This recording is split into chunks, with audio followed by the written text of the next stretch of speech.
In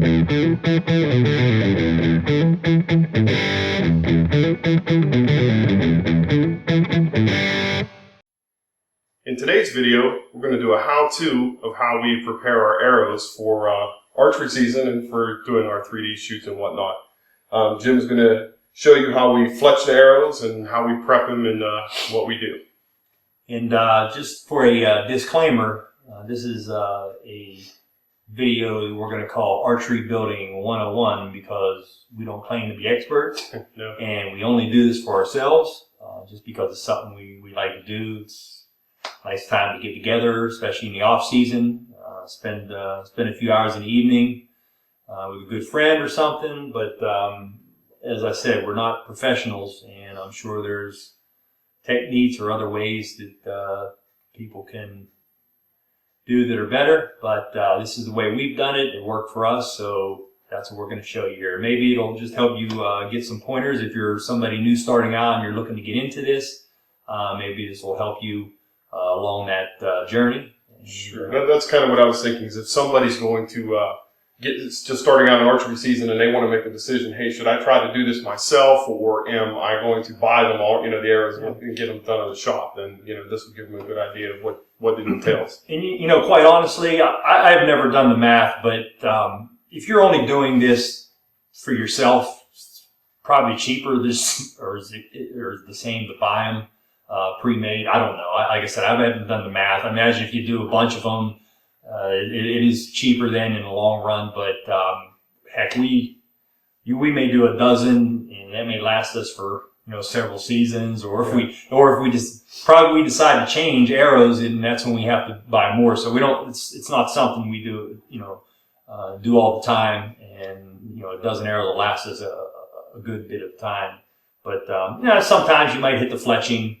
Or when you're shooting, or it may get scratched up if you put a wrap on like we have here. It may get scratched. I mean, we just might want to change it. So there are times when you might have to, but pretty much, like I said, if you're only doing it for yourself or one or two fellas, it's whether it's financially worth it or not, who knows.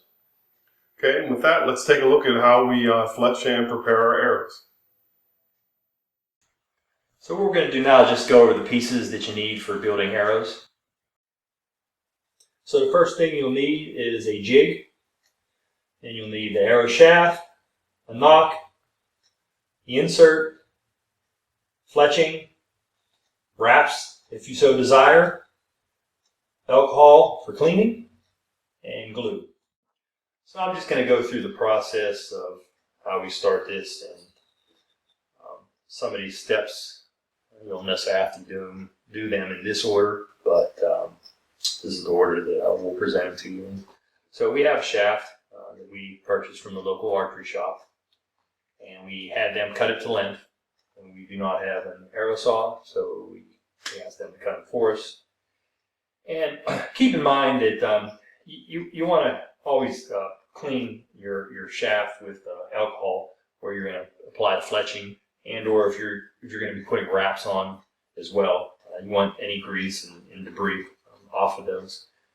Also, where your insert goes in, so when the saw cuts them, there's residue that comes off inside the shaft. So what I like to do is get some alcohol on a paper towel and put it down inside there. I have a screwdriver here that I just use to run it down through there just to get any debris off the inside, so that you make good contact with the glue, makes good contact with the inside of the shaft. So all I do is just wipe down the end of the shaft where you're going to apply the fletching. Again, you want to clean the inside. Get a little alcohol on a paper towel and make sure it comes out clean. And now your shaft's prepped for applying the glue and or wraps, and also the insert. So now I'm going to glue the insert in, and I just have some instant set glue. You don't need a whole lot. A little will go a long way. So I just put a little bit all around the insert, slide it into the clean shaft, wipe off any excess.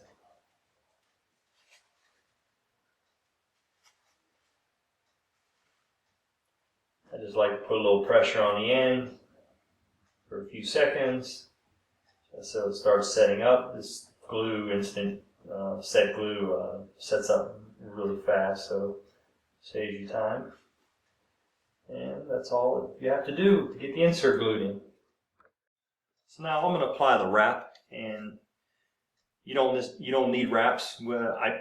We choose to put them on because we think that they help the arrow to show up better. However, it's your choice.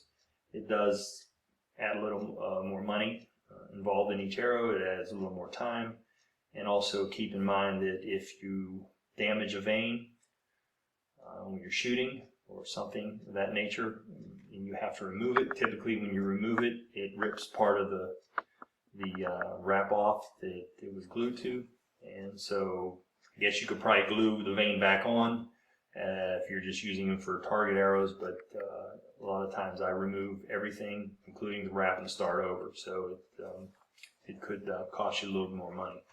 But when you get the wraps, they just tell you to line them up straight and apply them.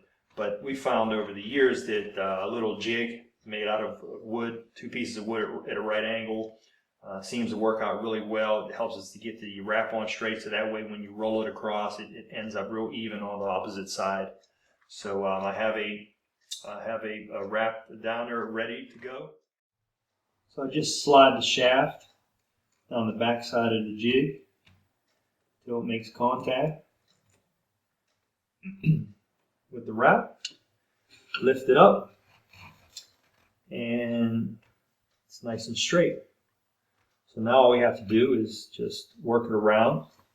And what I like to do is I just start the one end, and you don't want to take too much of this too fast, because you definitely don't want air bubbles in there. So I get the one end, just make sure it's nice and smooth, and all I do is I run my finger and thumb back and forth and just twist the arrow shaft just a little bit at a time, and I keep working it back and forth. You don't need a lot of pressure when you do this. Just again, you want to make sure you don't take too much of a bite so you don't have air bubbles. And just keep working it around. So as you can see, I've worked my way around and I'm almost to the end. And what you want to look for, again, if it's lined up straight, and that's what the jig helps us do, that you want it to meet on this side. If you had it crooked, obviously it wouldn't meet flush. So just going all the way around, and there you go. So now you have the wrap on your shaft. It's nice and straight, everything's lined up. So now that the wrap's applied, it's time to insert the knock. And these knocks here just press down in, they're just standard knocks. And when I purchased a dozen of them, the knocks come with the shafts, but I've purchased extra knocks over the years, and they have this little tool that helps you push down and twist the knock to your to align your fletching a certain way. And you can use this to align the fletching to whatever type of rest you're using, so it just makes it easy to turn it. So I'm just pushing it down into the shaft, and usually it'll snap in. Hopefully you heard that. And now you're ready to add the fletching. So now we're going to add the vanes to the shaft, and there's multiple types of vanes out there and or feathers, but we're using fusion vanes right now, and we've never used it before. Just give them a shot to see how they work, how they have the arrows flying. But you'll need some glue, as mentioned earlier. I use Fletch-Tite in this case, platinum. It's made by Boning. It's pretty good glue, and we've used it probably since the beginning with their original. And so once we find something we like, we stick with it. A little bit about the jigs now. These jigs here are Bitzenberg jigs, and we bought them years ago, and they didn't have as many varieties as they do now. I know, looking in the books, you see ones that will put all 3 vanes on at one time, which would make go a lot quicker. These here, you have to apply one vane at a time. But these are good jigs, and again, there's multiple out there on the market, so whatever suits your needs. In this case, you need a clamp to apply the vane and hold it in place until the glue sets up. We're using a left helical. They come in right, left, and a straight clamp. And so again, whatever, typically you want some kind of a helical or even an offset to a straight clamp in order to get a better flight.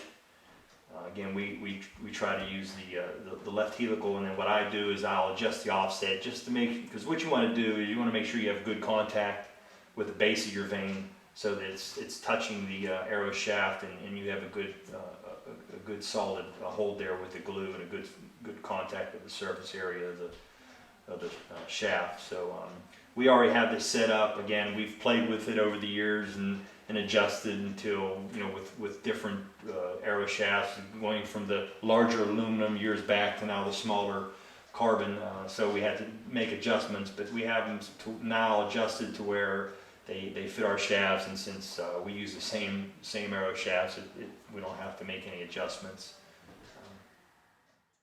So again, I always make sure that I have clean shafts, so I even wipe the wrap with alcohol, just slightly dampened cloth. So we have one placed in the jig, and now we have to set the vane into our clamp. So there's marks, in this particular case, there's marks on the clamp where, to adjust it for how far back on the shaft you want the fletching. So I have a mark on ours that where we put it each time. So I'm just going to align it with that mark.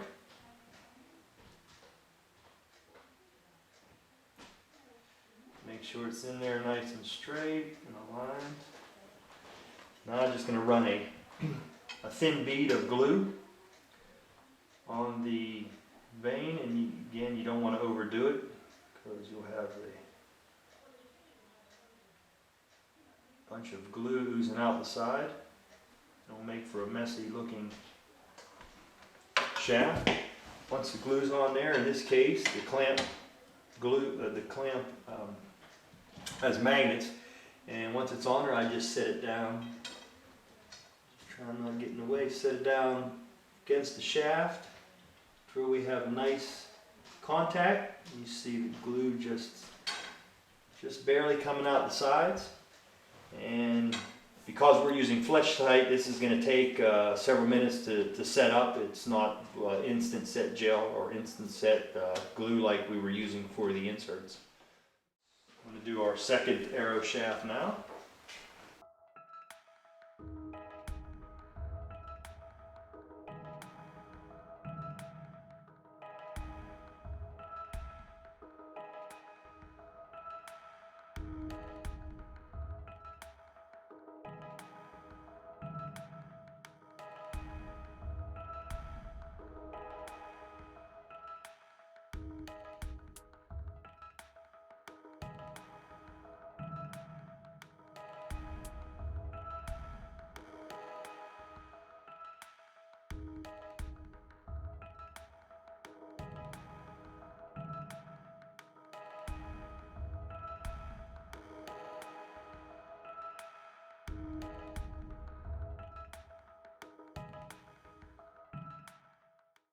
So now our fletching is set up, or the glue is set up on the fletching, and so we can remove the clamps.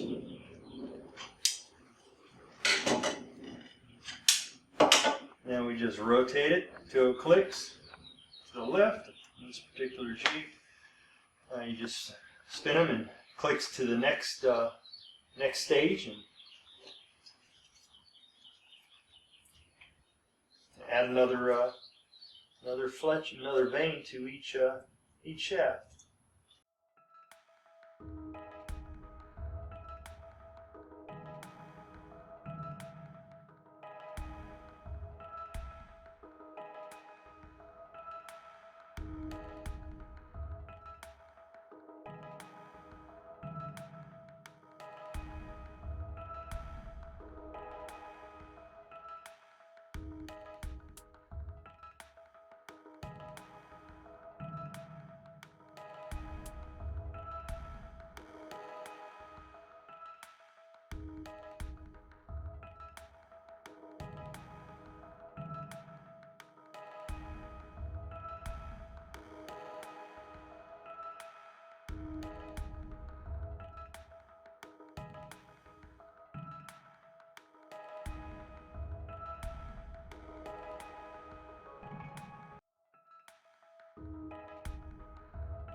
So the second one is set up. You take the clamps off, spin them to the last position.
Well, the last one is set up. I'm going to take the clamps off, pull one of these arrows out to show you the finished product.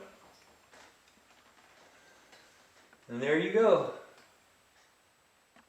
Arrow from start to finish.